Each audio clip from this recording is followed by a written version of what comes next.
ಒಂದು ಕಡೆ ಬಹಳಷ್ಟು ಉತ್ತಮ ಅಂಕಗಳನ್ನು ತೆಗೆದುಕೊಂಡಂತ ವಿದ್ಯಾರ್ಥಿಗಳು ಇದ್ದಾರೆ.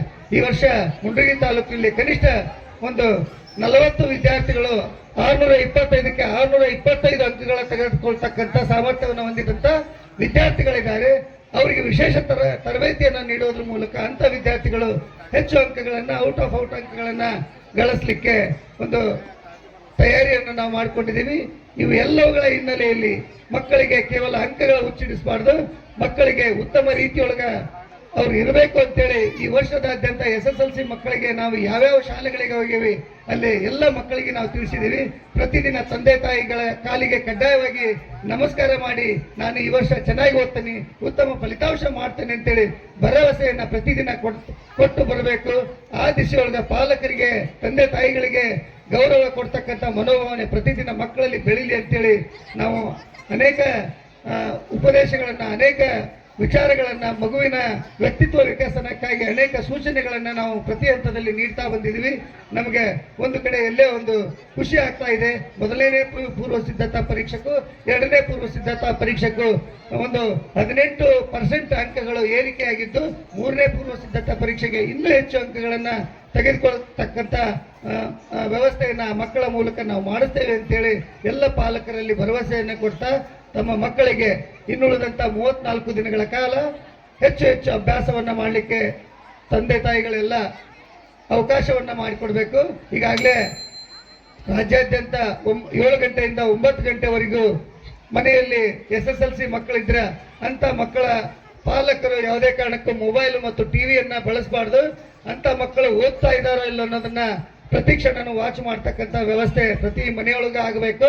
ಯಾಕಂತಂದ್ರೆ ಟಿವಿ ಜೋರಾಗಿ ಹಚ್ಚಿದ್ರೆ ಮಕ್ಕಳು ಸರಿಯಾಗಿ ಓದೋದಿಲ್ಲ, ಮತ್ತೆ ಮೊಬೈಲ್ ನೀವು ಹಿಡ್ಕೊಂಡು ಕುಂತ್ರೆ ಆ ಸೌಂಡ್ಗೆ ಅವ್ರು ಬರ್ತಾರೆ. ಮತ್ತೆ ಯಾವುದೇ ಕಾರಣಕ್ಕೂ ಆ 7 ಗಂಟೆಯಿಂದ 9 ಗಂಟೆವರೆಗೂ ಮಕ್ಕಳ ಕೈಯಲ್ಲಿ ಸಹಿತ ಮೊಬೈಲ್ ಅನ್ನ ಕೊಡಬೇಡ್ರಿ ಅಂತೇಳಿ ಕಟ್ಟುನಿಟ್ಟಿನ ಒಂದು ಆದೇಶವನ್ನ ಮಾಡಿದೆ. ಪಂಚಾಯತ್ ಹಂತದೊಳಗೆ ಈಗಾಗಲೇ ಡಂಗುರವನ್ನ ಸಾರಿದ್ದಾರೆ. ವಿಶೇಷವಾಗಿ ತಮ್ಮ ಮಕ್ಕಳನ್ನ 34 ದಿನಗಳ ಕಾಲ ಇನ್ನೂ ಹೆಚ್ಚು ವಾಚ್ ಮಾಡಿ ಅವ್ರನ್ನ ಅಭ್ಯಾಸ ಮಾಡಿಸ್ತಕ್ಕಂಥ ಕೆಲಸವನ್ನ ಮಾಡ್ರಿ.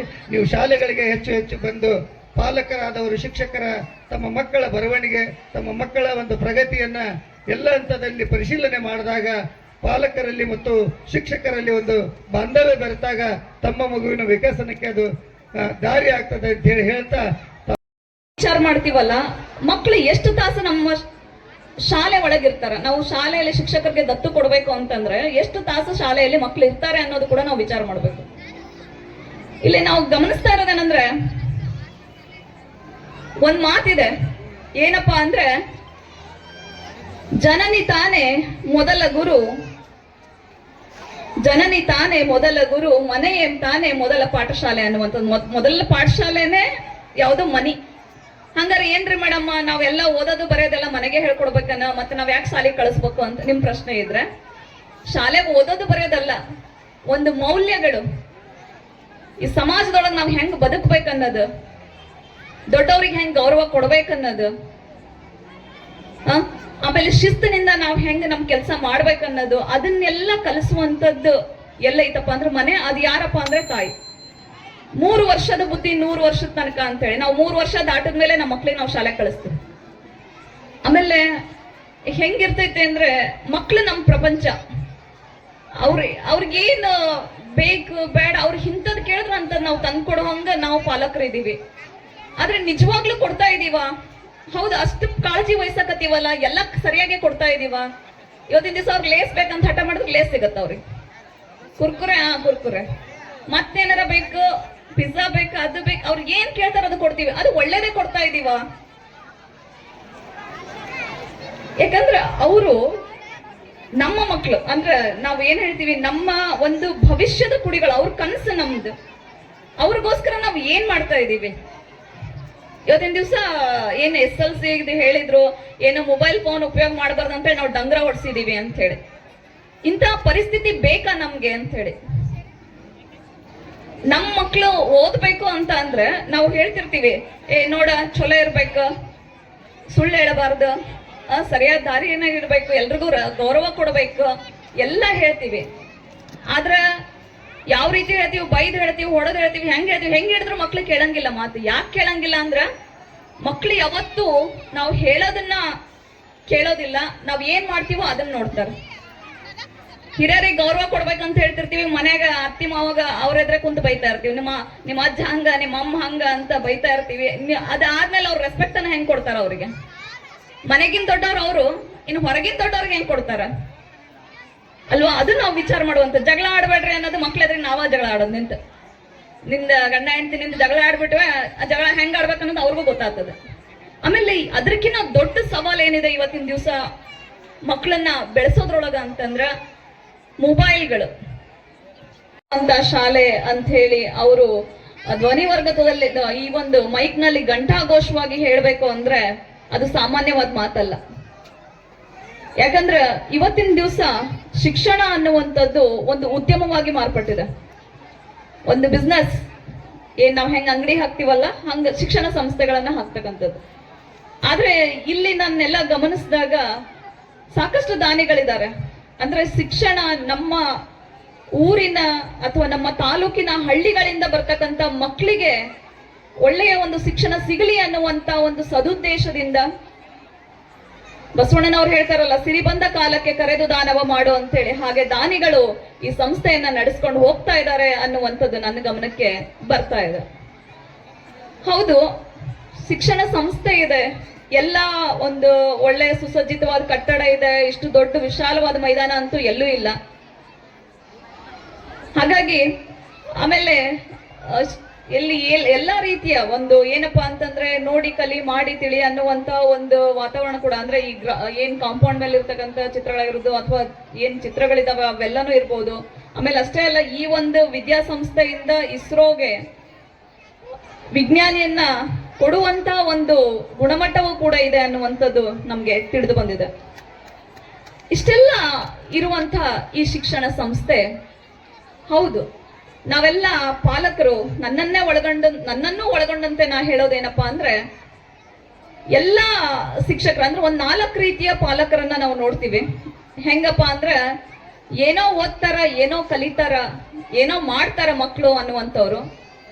ಇನ್ ಕೆಲವರು ಓದಿ ಯಾರು ಉದ್ಧಾರ ಆಗಿದ್ದಾರೆ, ನಾವೇನ್ ಮಾಡಿದೀವಿ, ಓದೋದ್ರಿಂದ ಏನ್ ಪ್ರಯೋಜನ ಇದೆ ಅನ್ನುವಂತ ಕೆಲವಿಷ್ಟು ಪಾಲಕರು. ಇನ್ ಕೆಲವರಿದ್ದಾರೆ, ಅವ್ರ ಮಕ್ಳನ್ನ ಶಾಲೆಗೆ ದತ್ತು ಕೊಟ್ಬಿಟ್ಟಿರ್ತಾರೆ. ಇರೋದೆಲ್ಲ ಶಾಲೆ ಅವರೇ ಮಾಡ್ಬೇಕು, ಯಾಕಂದ್ರೆ ನಾವು ಶಾಲೆಗೆ ಕಳಿಸ್ತಾ ಇದೀವಲ್ಲ. ಇನ್ನು ಕೆಲವರು ಪಾಲಕರು ಹೆಂಗಪ್ಪ ಅಂತಂದ್ರ, ನೀ ಫಸ್ಟ್ ಬರ್ಲೇಬೇಕು, 99 ತಗೊಂಡಿಯಲ್ಲ 100 ತಗೋಬೇಕು ಅಂತ ಪಾಲಕರು ಇದ್ದಾರೆ. ಅಂದ್ರೆ ಅವರ ಒಂದು ಕನಸುಗಳನ್ನ, ಅವರ ಒಂದು ಏನೇನು ಇದೆಯಲ್ಲ ಅದೇ ಒತ್ತಡ ಎಲ್ಲ ಮಕ್ಕಳ ಮೇಲೆ ಹಾಕುವಂತ ಪಾಲಕರು ಇದ್ದಾರೆ. ಈ 4 ರೀತಿಯ ಪಾಲಕರು ಕೂಡ ನಾವು ನೋಡ್ತೀವಿ. ಆದ್ರೆ ಒಂದು ಪ್ರಶ್ನೆ ಏನಪ್ಪಾ ಅಂತಂದ್ರೆ, ಮಕ್ಕಳ ಬಗ್ಗೆ ಪಾಲಕರದು ಮತ್ತು ಶಿಕ್ಷಕರ ಮಧ್ಯೆ ಇರ್ತಕ್ಕಂಥ ಸಂಬಂಧಗಳ ಬಗ್ಗೆ ಸವಿಸ್ತಾರವಾಗಿ ಉಪನ್ಯಾಸಕರು ಸಾಕಷ್ಟು ತಿಳಿಸಿದ್ದಾರೆ. ಇವತ್ತು ಏನಾಗೈತಿ ಅಂತ ಕೇಳಿದ್ರೆ, ಎಲ್ಲಾ ಶಾಲೆಗಳು ಕೂಡ ವೈಯಕ್ತಿಕ ಹೆಸರಿನ ಮೇಲೆ ಸಂಸ್ಥೆಗಳು ಹುಟ್ಟೆವು. ಆದ್ರೆ ಇದನ್ನ 37 ವರ್ಷಗಳ ಹಿಂದೆ ನಾವು ಈ ಸಂಸ್ಥೆ ಕಟ್ಟುವಾಗ ಸ್ವಾಮಿ ವಿವೇಕಾನಂದ ಹೆಸರು ಯಾಕೆ ಇಟ್ಟಿವಿ ಅಂತ ಕೇಳಿದ್ರೆ, ಈತೊಬ್ಬ ಜಗತ್ತಿನೊಳಗ ಅತಿ ಪ್ರಭಾವಶಾಲಿಯಾಗಿರ್ತಕ್ಕಂಥ ಸಂತ. ಈ ಸಂತರ ಹೆಸರನ್ನ ಯಾಕೆ ನಾವು ಬಳಸಿದ್ವಿ ಅಂತ ಕೇಳಿದ್ರೆ, ಈತನ ಮೌಲ್ಯತೆಗಳ ಮಕ್ಕಳಲ್ಲಿ ಬೆಳೀಲಿ ಅಂತಕ್ಕಂಥ ಭಾವನೆಯನ್ನ ನಾವು ಹೊಂದಿರ್ತಕ್ಕಂಥ ನಾವು ಇಟ್ಕೊಂಡು ಈ ಸಂಸ್ಥೆಯನ್ನು ಕಟ್ಟಿದ್ವಿ. ಆದ್ರೆ ಅಡಿಯೊಳಗ ಇವತ್ತು ಮಕ್ಕಳು ಇವತ್ತಿಲ್ಲಿ ಅಭ್ಯಾಸ ಮಾಡ್ತಿದ್ದಾರೆ. ಅವರಿಗೆ ನೀವು ನೈತಿಕ ಬಲವನ್ನು ತುಂಬತಕ್ಕಂಥ ಜವಾಬ್ದಾರಿ ಶಿಕ್ಷಕರದ್ದು ಎಷ್ಟೈತೋ ಅಷ್ಟೇ ಪಾಲಕರದ್ದು ಐತಿ ಅಂತಕ್ಕಂಥ ಮಾತನ್ನ ಒತ್ತಿ ಹೇಳ್ತಾ, ಈ ಒಂದು ಸಮಾರಂಭದಲ್ಲಿ ನಾನು ಹೆಚ್ಚಿಗೆ ಹೇಳಕ್ ಇಷ್ಟಪಡೋದಲ್ಲ. ಯಾಕಂದ್ರೆ ಇವತ್ತು ಸಾಕಷ್ಟು ಸಂಸ್ಥೆಗಳು, ಕಟ್ಟಡಗಳು, ವಿದ್ಯಾಸಂಸ್ಥೆಗಳು ಇವತ್ತು ದೇಶದ ತುಂಬೆಲ್ಲ ಬೆಳೆದವು. ಆದ್ರೆ ಮಕ್ಕಳಲ್ಲಿ ಮೌಲ್ಯತೆಗಳನ್ನು ತುಂಬುವವರಲ್ಲಿ ಎಲ್ಲವೂ ಎಡವೆವು.